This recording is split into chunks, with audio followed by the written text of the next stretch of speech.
so much. It's a good feeling. Okay, let me check if there's any questions. Okay. Study your competition. Don't be afraid to study your competition. You must know your competition. You must know who is in your industry and what they're doing. Not because you necessarily want to copy them, but just to be aware of like where you're misstepping or where you're doing better. Um, when comparing yourself, when looking at your competition, I want you to keep in mind the paradigm of good, fast, and cheap. You can't be all three. So when looking at your competition, figure out whether they're good and fast, or fast and cheap and good, and then also look at yourself and figure out whether or not you're doing the same thing or something different. And if they're better, if they're winning, if they're doing better than you, see where you can improve. When you study your competition, you do it the same way you are defining what your ideal client is. You look at your company, you look at the competition, and then you look at the similarities. Um, Looking at your company, do you use word of mouth for marketing? What are your pricing? What is your social media content like? Look at your competition. They invest in digital marketing. They have an easy website. They're number 6 in the Google searches. They charge higher. Okay, great. This is what they're doing. Does not mean that it's something exactly what you need to be doing. If what they're doing is against your mission statement or core values, don't veer off and try to do what they're doing. However, if what they're doing does not break the bank for you and it's along with your core values and mission statement, you might want to think about implementing it into your own business. And definitely look at the similarities. You just want to make sure you're strong in those areas, because those similarities are what the market is actually appreciative of, because there's your competition in your company. Okay. And then good, fast, cheap. Definitely keep this in mind. Your customers can also tell you about your competition. Always ask somebody when you initially get your first client, any first clients, they've never worked with you before. um, uh, Always ask them, how did you hear about us? This is so important. I'm sure we also always get surveys and emails from companies about, like, how did you hear about us? Was it Google? Was it Yelp? Was it Facebook? You should ask your clients as well, especially if you're a service-based business. You should ask them as well, because then you know whether or not some marketing strategy you've used in the past actually worked. They're like, oh, I heard about you because I went to this workshop and you sponsored one of the events. And you start to see 1, 2, 3 people say the same thing. You're like, I need to keep sponsoring events. Oh, I found you on Yelp because that's where, when I'm looking for a particular company to give me the service, I look on Yelp. I look at all the reviews. So you now know, hey, I need to advertise on Yelp. I need to spend more time on there. I need to make sure my Yelp has pictures and has good reviews. And people, there's another big issue is that you may have a lot of people who love your product, but they're not leaving reviews. Encourage them, give them incentives to leave reviews, because other customers are going to look at it. So your clients can tell you about your competition. Wherever they found you is most likely the place where they are finding your competition, and that's also where you need to be. If they're finding you on Yelp, or let's say they found you on Facebook, yeah, I was looking for a catering company and I wanted to find somebody who had a lot of good pictures, and I was looking on Facebook. Okay, so Facebook's where I need to amp it up when it comes to content, because that's where my competitors are as well, because that's the form of that's the way that they were looking for that particular service and found my company. And always ask someone, not only how did they hear about you, but have they used another company for this particular service or product?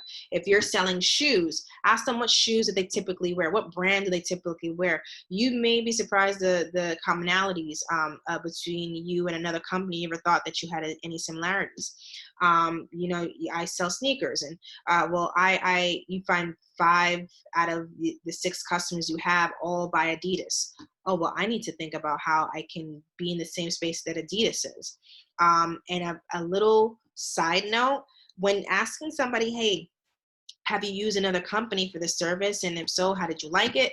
If you find that person doesn't want to tell you, that's a red flag. That person doesn't want to tell you for a reason. And it may be that they've had a bad experience with that company and they're just trying to be cordial, or they were the bad experience. There are a lot of clients out there that go from company to company, leaving unpaid invoices, talking poorly about the past company, and just moving on to a next. So when you're interviewing your clients, and this is something, especially if you're service-based, product-based is different, but a service-based company, you need to be interviewing the client the same way they're interviewing you, because you need to know if this is a good fit. And not all money is good money. So if you find that a person doesn't want to tell you another company that they've worked with, there's a story there, and you need to just keep your eyes wide open. Dry spells. Okay, we're almost done. We're pretty much, this is it. This is the home stretch. Dry spells. Okay, dry spells are pretty much in your business where there's just lack of sales, pretty much. The first step in doing that, to kind of understand dry spells in your business, you have to understand seasonality of your market. If you are, like I said earlier, a trainer, you know that New Year's Eve, man, everybody wants to get in shape. Everybody wants to get in shape. Everybody's trying to buy subscriptions. You should see these gyms and yoga studios and Pilates studios. I mean, Groupons everywhere trying to get people in, because they know that's a time where everybody's like, I'm going to get in shape. You know, summer bodies are made in the winter. And they go out and they buy, memberships. You want to make sure that that's the time when you are advertising yourself. The lull, if you're a trainer, probably the dry spell would be in around November, around the fall, as not many people they're getting ready to eat. They're not looking to work out. So that may be a dry spell for that particular business. So once you recognize when your dry spells happen, then you can take action. So winter products, summer products, kind of define like what type of product you have. Some cases you have both products in your arsenal, in your inventory. So you should be advertising them accordingly. Let's see here, you have a winter product. This is the best time to buy winter products, is in December. It's peak time. So that means that in September, August, November, you need to be really working on your sales, working on your partnerships, working on your marketing and branding, so that when this spike happens, a large number of people have met you, heard of you, and they're willing to buy from you. Same thing with the summer.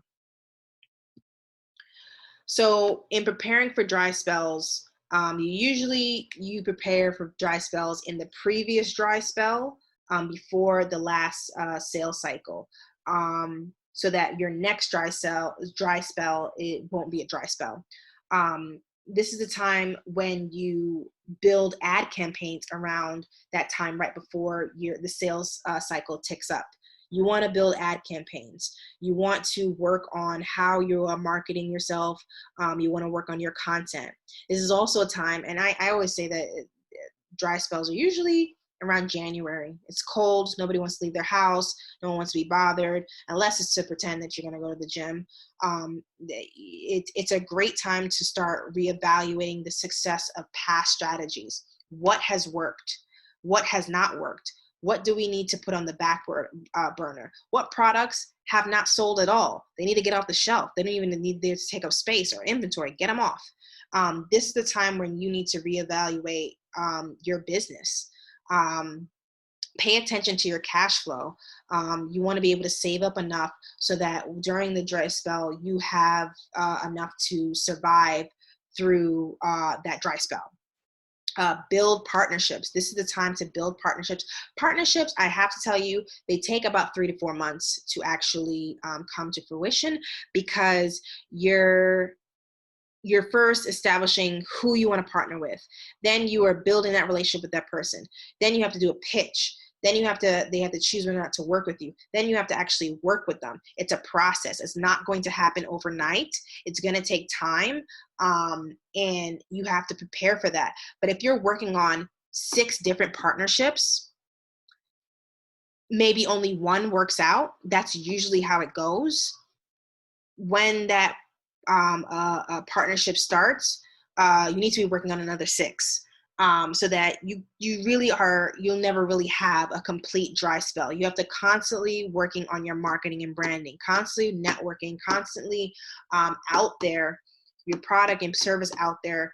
I can't stress enough partnerships. as a form of as a sales strategy. And you also should be building your content. You need to be taking pictures of your product or pictures of your service, building up enough content that, like, hey, I have enough content for the next 4 months. So let's say I need to create the content, automate it being syndicated to my LinkedIn or whatever, and then in a month or two I'll then work on it again.